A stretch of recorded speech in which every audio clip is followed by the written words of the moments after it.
I sit at my tiny desk, staring at the city beyond my window. The neon lights blink like stars but don't feel warm or welcoming. It's been months since I moved here, and I still feel like a stranger. I thought the city would spark something in me and ignite the dreams I carried from my hometown. Instead, it feels like I'm fading, blending into the crowd, unseen and unheard. At work today, my mentor handed me a case file without even looking up. Pro bono, he said. It won't take you far, but it'll keep you busy. I opened the file, expecting to feel the usual wave of indifference, but instead, I felt a flicker of interest. A single mother facing eviction. No big money, no spotlight. But something about the case tugged at me. Days passed, and my desk began to pile up with paperwork as I fought through the bureaucracy, court forms, legal jargon, and endless obstacles. My classmates, meanwhile, were working on high-profile corporate cases, celebrating their wins on social media. I tried to push the envy away, but it lingered, gnawing at the edges of my confidence. Why did I take this on? I muttered one night, staring at the clock, already past midnight. I rubbed my tired eyes, trying to push away the creeping doubt. Part of me felt like giving up. But I didn't. Then, the court day came.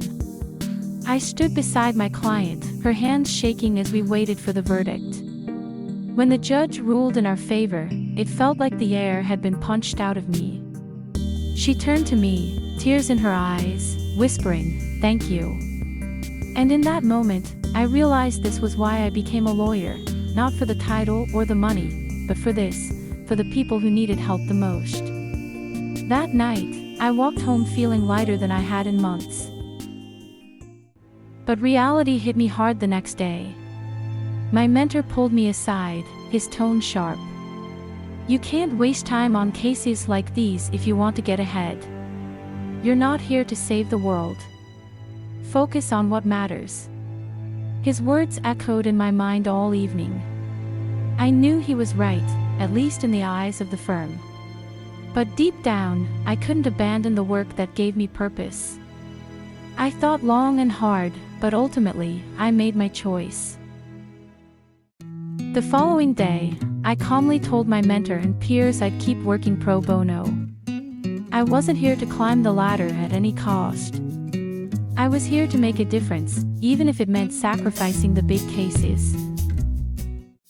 As I walk through the city, those neon lights don't seem so cold.